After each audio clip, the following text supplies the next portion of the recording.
พี่มาหน่อยไหมสบายดีพี่น้องมื้อนี้วันเสาร์พี่น้องบ่ได้ในหยังเลยตื่นสวยขอตื่นสวยขอผักพี่น้องนานๆทีปีละครั้ง6:30พี่น้องอันนี้ลูกหนึ่งเขาเป็นอะไรวะโถตาจอยแล้วคนอุกคนเอาอยู่บัดนี้ถึงเวลาตาจอยมาซอยเวียกเขาเจ้าแล้วพี่น้องมื้อนี้หยุกเสาโซเสาเกาะนี่นะหายแอบอยากกินข้าวกับข้าไก่เนี่ยมันบ่มีปล่อยมันหายอยู่หันคนเดียวมันหยั่วบ่เศร้าแล้วมันเศร้าเองมันอ้อยเท่าไรแห่งเต็กพี่น้องพอเฒ่าก็ลูกเคย10 เสาพี่น้อง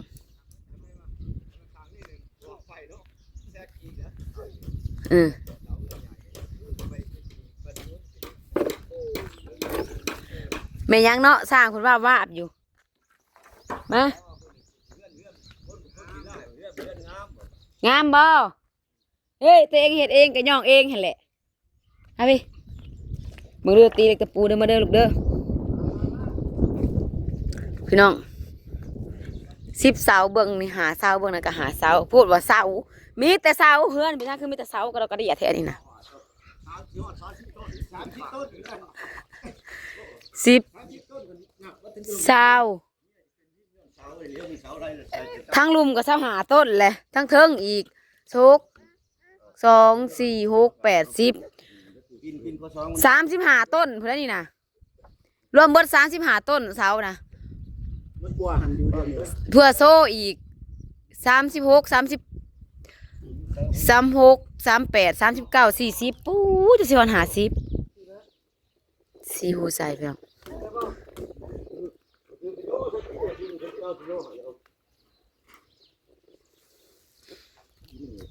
มีเมซูมาพี่น้อย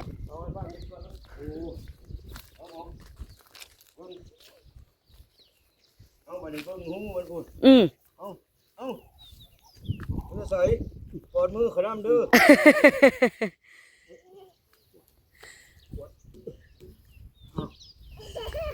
อีหน่อยหัวควัน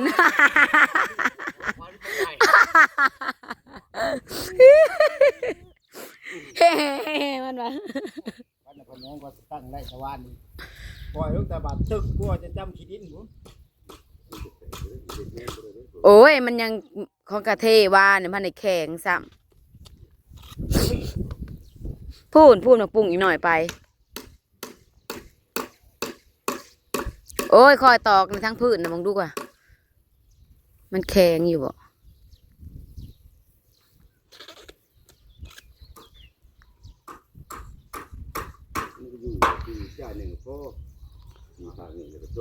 พี่แล้วบอลอีร้อยสิอยู่มาอยู่น้ำพอเคี้ยวพี่แล้วบัดนี้นะเฮือนเต้งมาอยู่เด้อเลยเนาะมันมาน้อยแล้วมาอยู่น้ำพอเคี้ยวเด้อเต็มผึบอยู่พี่แล้วพี่กินซุ่มอยู่พี่แล้วเย็นแล้วเดือน4 เดือน5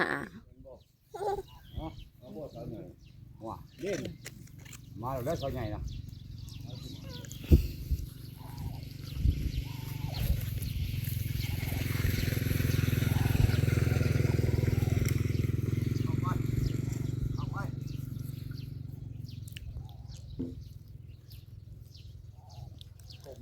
จน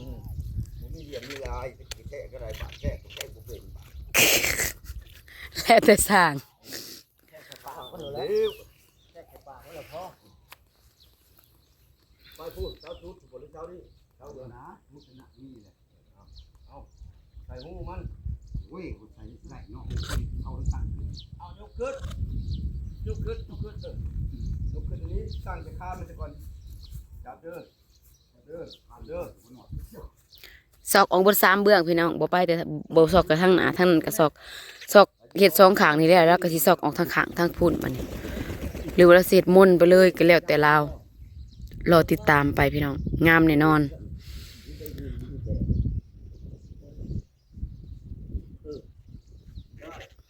อย่าเกาะห้องก็ได้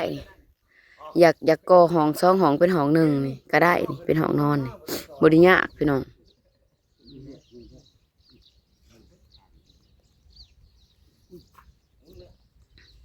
อย่างขี้ไล่ก็ก่อให้ห้องนอนซะเนาะแล้วก็กะหันจังปลาโล่งห้องนอนนะ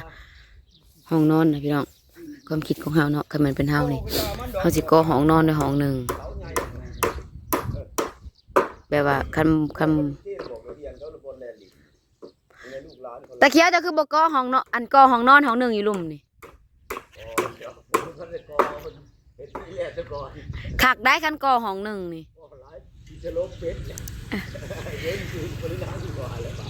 เอาสองห้องนะเป็นห้องหนึ่งเนาะพ่อ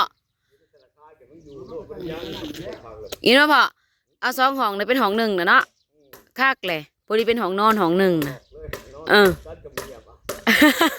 เสี่ยวกันบ่ก่อนนอนก่อนไม่ได้ว่ากับเมียนะ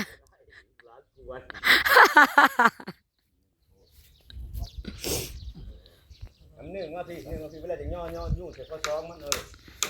อันหนึ่งมาขังเด็กที่บ้านจ่ายแล้วจ่ายหนึ่งมาสิหนึ่งมาหาหมูแล้วก็หมูมาสิ ไม่จ่ายเนี่ยมาแต่ใส่นอกคือขุ่นๆเนาะเราตัดมาแต่ใส่หาไม่จ่ายจ้อยบ่นี่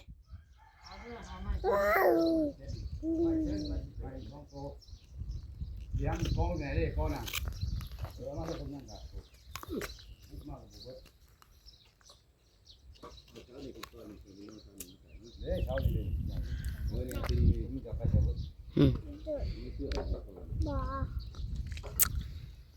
ยกขึ้นพี่น้อง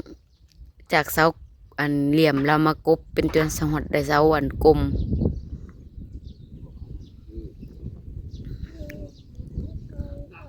ติดตามตอนต่อไปพี่น้องมันบ่ได้ขี้ลายเด้อ เราบ่เฮ็ดเป็นโมเดิร์นพี่น้อง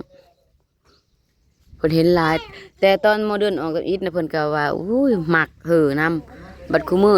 มันออกกับอิฐเด้โมเดิร์นออกกับอิฐไผแก่ไผบ่แก่วันเฮ็ดหลายบัดนี้คุมื้อนี่อยู่ไสกับโมเดิร์นอยู่ไสกับโมเดิร์นเฮ็ดหลายแล้วเพิ่นลด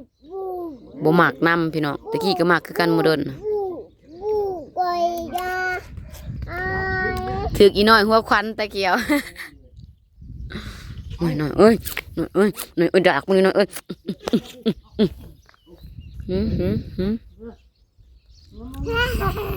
ลูกเคย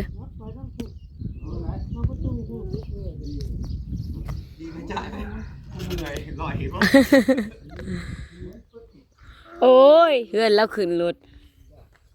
งามเพื่อนเขาเลยบัดนี้พี่น้องเลื่อนแล้วขึ้นใหม่งามเลยบัดนี้ทำเลบอลอยู่เหมาะสมกว่าเพื่อนเฮาอีกบัดนี้โธ่ทำเลยเว้นจอมเลยเท้าที่ยังโจแคนที่ได้ครับทำเลดีพี่น้องบัดเฮ็ดแล้วบัดขึ้นแล้วนี่โธ่มาลงมาบ่มีพายอยากไปใกล้เรือนฮะบัดนี้เนาะพ่อเนาะมันแล้วโว้ยบัดมันแล้วบ่มีพายไปใกล้ได้เฮือนสุมเฮาน่ะเด้อเขาสิมาแลลินพี่แล้ว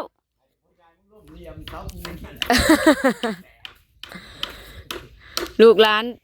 นนี่มาเต็มอยู่พี่แล้วพี่น้องบ่มีแล้วสิอยากเมื่อพุ่นบัดนี้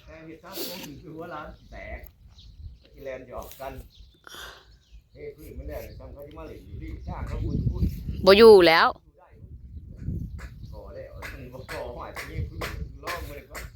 เทพื้นขึ้นไปนี่เนาะเพิ่นจะบ่ก่อพี่น้องเพิ่นจะเทพื้นอย่างซื่อมันโล่งโอ้ยว่ะแม่เฮือนหลังนี่คือละงามเลยเบิ่งนี่มุ้ยพาอยากไปใกล้เลยนะทางนั้นนะคือสิมาพี่เบิดแล้วแหละว่ะยกขึ้นมาลดงามเฮือนเฮาแล้วน้อย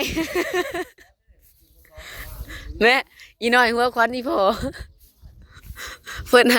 หาฮู้อันเซาลงหมู่ได้บ่ล่ะมันหัวควันเพิ่นแม่ว่าเจ้าก่อห้องแม่ก่อห้องนอนห้องนึงว้า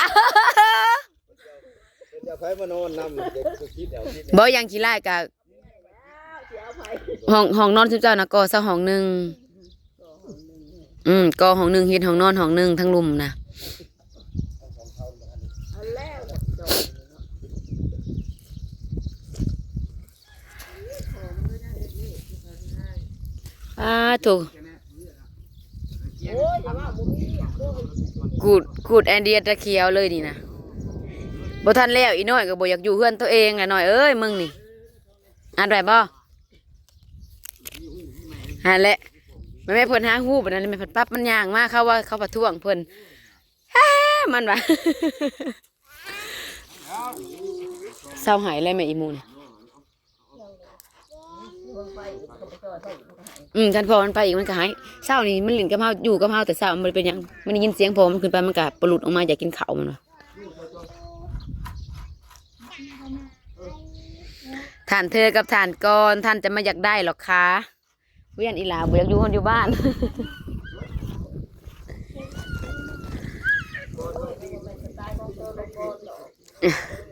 บ่แม่นสไตล์ของเธอของก่อนบ่ อันนี้นี่อ๋อนี่ก็งาม เรียบบ้าน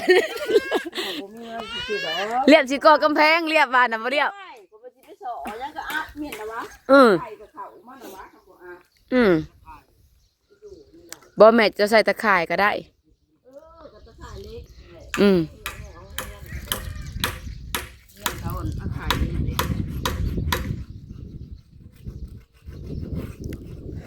แม่เบิ่งดูอีหน่อยกับกองหิน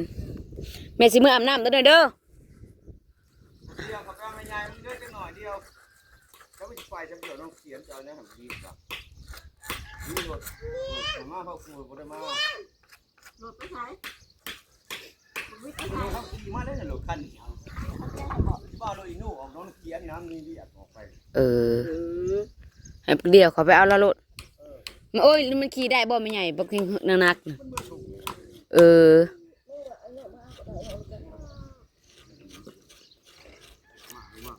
เลือดช่วยหน่อยจะออกไปหน่อย มันหลายเสาก็ได้พอสิใส่3เสาก็ได้เนาะแม่เนาะ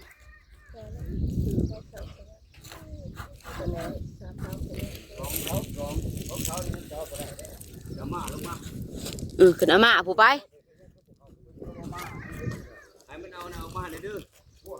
อันนั้นสวรรค์มือนะมันบ่ไหวสวรรค์นั่นดอกมันบ่ได้เลยให้ดอกตรงตัวได้เลยสวรรค์เอาเมื่อมันนำเลยบอกมันบ่เรื่องมีให้ดอกเขามันดอกมันนั่น ขึ้นไปเอามาลงมาบัดนี้สั่นเทิงแล้ว ยังอันก็อันสิย่อลงมาจากสีแอมบนนี่นะแม่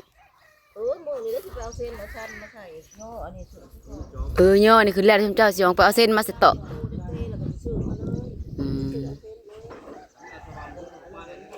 ดูเท่แล้วก็ซื้อมาเลย